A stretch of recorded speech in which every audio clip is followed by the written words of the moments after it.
You can't stop talking about this chicken, so now you're I'm gonna make me report you again. not winning. This is great.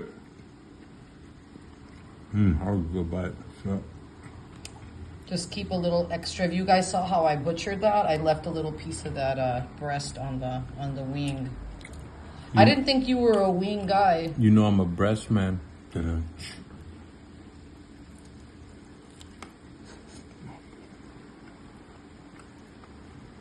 So I've got these other 2 pieces of chicken on standby. I'm gonna give one to my son. Oh, you think you're gonna want that extra thigh? That's Ryan's. Yeah, He doesn't want thighs. he doesn't eat thighs. Oh, he just wants drumsticks. All right. Well, No, I'll keep that. I'm good. we're frying chicken today. Take off your coat. Okay, I've got a very small organic air chilled chicken, air dried or air chilled. An easy way to do that yourself is to, I rinse it even though it's air chilled, and I want to keep that dry exterior. I didn't process it and I don't trust it, so I still give it a quick rinse. I let it sit in the air. It's still very chilly. I took out the heart, the liver, and the gizzards. And the number one reason everybody's having a hard time frying chicken is because your chicken's too big. This is just under, it's a little over 3.5 pounds. Ideally, it could be around 3 pounds. And hold on, let me show you what I've done in the back. This is called the oyster, and I always have a hard time getting the oyster out. It's that piece of the meat right above the thigh. So I just carve it ahead of time, and I found that that's the best way. I should get better at that, but no matter what I do, I don't know why I can never find it. So I just pre-cut it. I mean, just for myself. You don't have to do it if you know how to cut the oyster properly. And there are wonderful ways of doing it. Dun, dun, dun, dun, dun. All right, I'm gonna cut this chicken up, starting with the leg thigh. And then we're gonna marinate it. But the main thing you need to know is if your chicken is big, there's no way you're gonna cut it properly. And if you do something with a thick batter, like a buttermilk or a breaded or a batter fried, your batter is gonna burn before your chicken's cooked. So secret number 1 to any fried chicken is a nice small chicken between 3 and 3.5 pounds. Step 2 is not a wet chicken. And I mean, you want to make sure that it's not a really soggy type chicken, even if you are gonna put it in a buttermilk or in a batter of some kind, because you want the chicken to absorb the flavor of your brine or your marinade. And so you don't want to start off with an overly soggy chicken. So, all right, I'm going to turn off the camera and I'm going to cut this into about 8 to 10 pieces.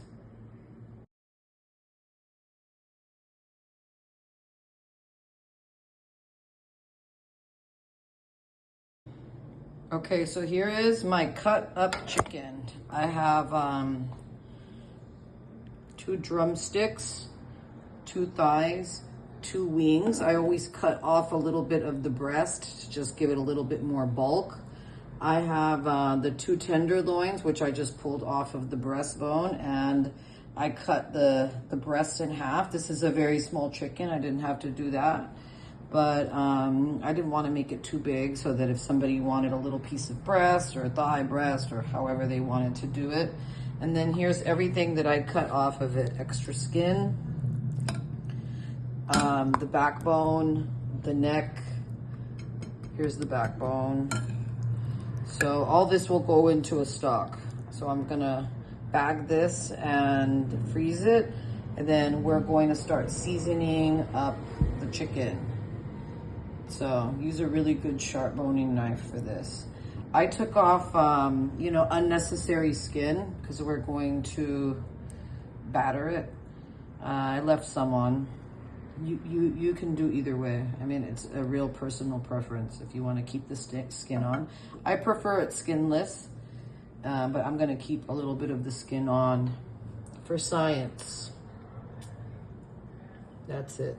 These little discolorations on the wing tips, I keep on the little wing tip to hold this together so it doesn't dry off and it fries a little bit better. But the discoloration is from it being air dried.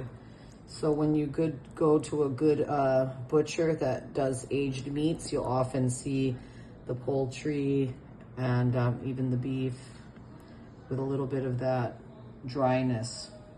Okay, on to the seasonings. On to the seasonings. So in this little measuring cup, I guess, I have 1/8 teaspoon of onion powder, 1/8 teaspoon of Jamaican curry powder, 1/8 teaspoon of garlic powder, 1/4 teaspoon of ground thyme, and I reserved the tenderloin because I'm gonna give those to my youngest son and he doesn't want any of this.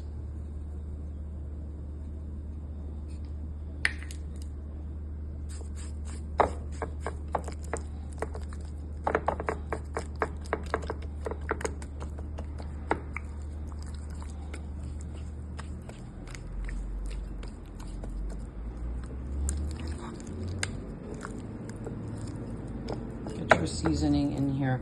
When you have skin on like this, be careful with it. And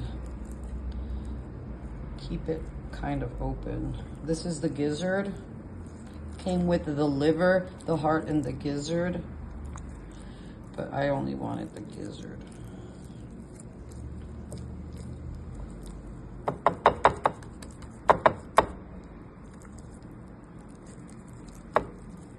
Okay, now we're gonna turn everybody over. Come on, show me your belly. I'm kind of making a pollo campero style. It's a South American type of a fried chicken. All right, now to add the rest of the seasoning.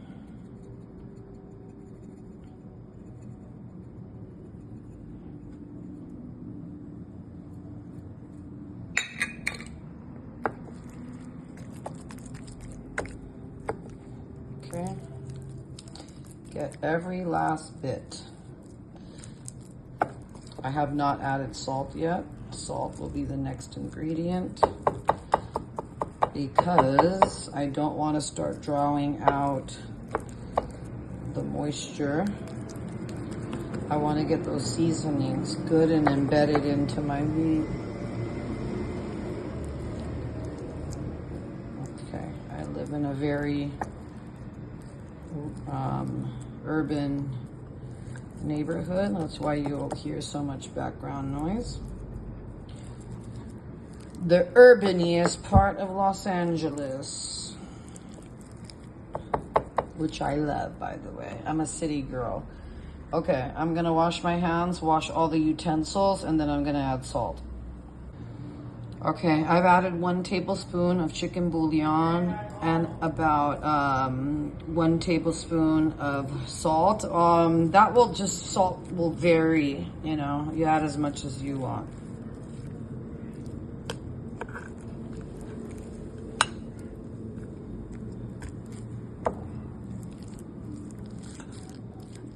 Now that I've added the salt, a lot of this seasoning will be a lot easier to blend.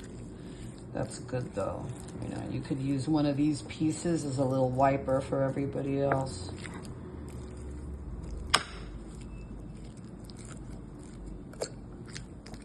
Here's my gizzard.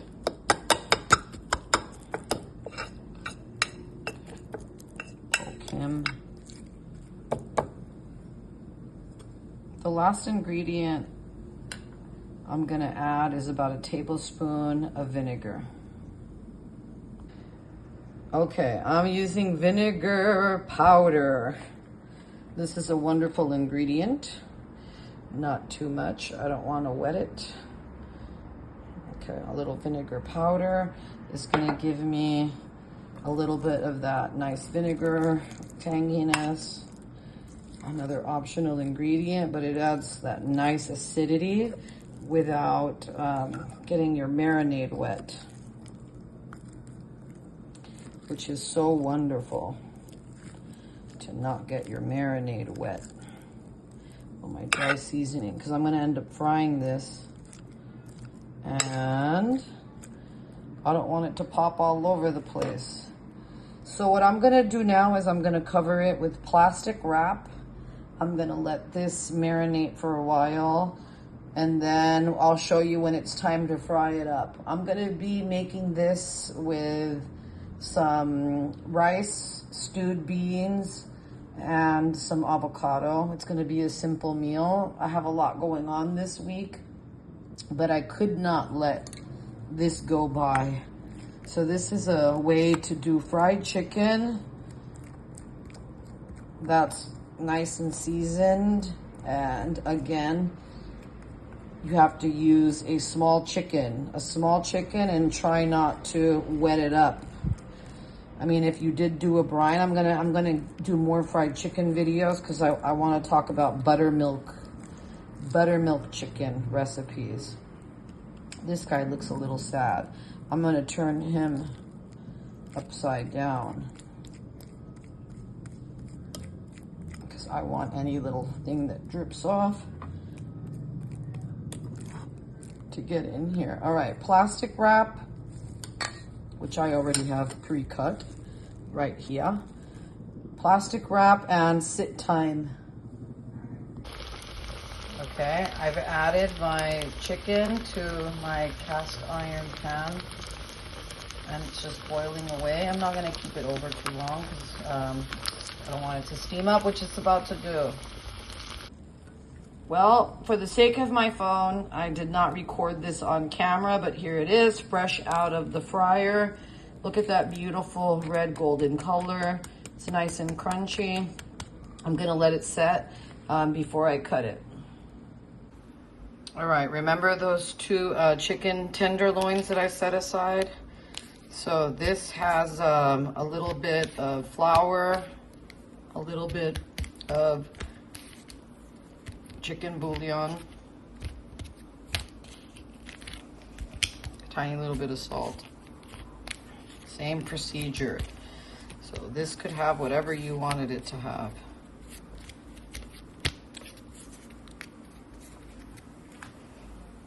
I'm gonna do the buttermilk dredge, and I'm going to do the crispy panko. But I actually forgot to refill my breadcrumbs, so I'm gonna do that really quickly. And just like that, I got those, the two chicken tenders and that one chicken nug, wherever he is. Oh, there it is. Ready, and same thing, easy. The batter's not falling, although my kid's taking it. All right, Ryan, hold on.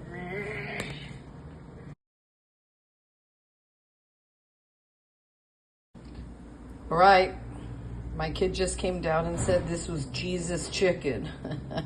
I thought he meant Judith, our cat. She has a rotisserie chicken I make for her, but he meant Jesus, so that's how good it was. It's that air drying and that simplicity. Let's stop making our fried chicken too wet, unless you're doing a battered fried chicken.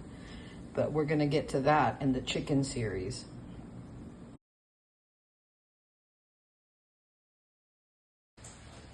So here is my fried chicken. This was done with panko type breading. This was done in flour. This was done in flour as well. I have a couple of more frying, and my son is anxiously waiting. This plate is for my husband, so whether you serve it with mashed potatoes and gravy, we're serving it Korean or Latin style. I mean Caribbean or Latin style. I love my Korean cooking, boy. Anyways, so you just serve it like this. This is a wing and a thigh. I'm gonna reserve this for my kid. Ryan, do you want it right now?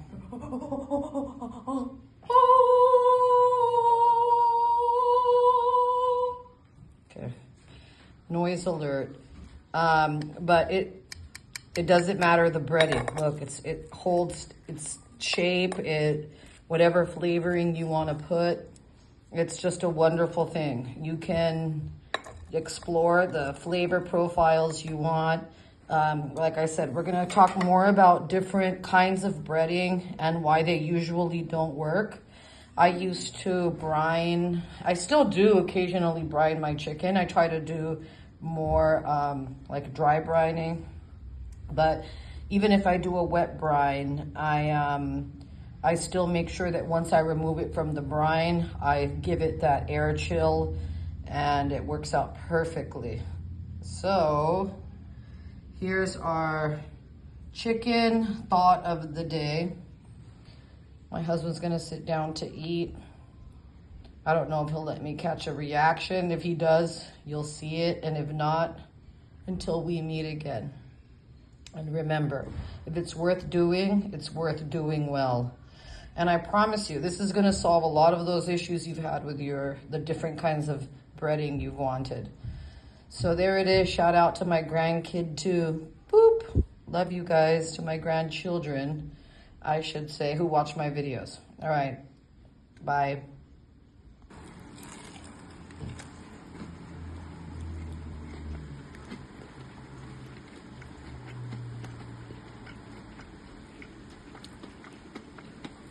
Some good chicken. No, the moistest chicken I've ever had in my life. Yeah.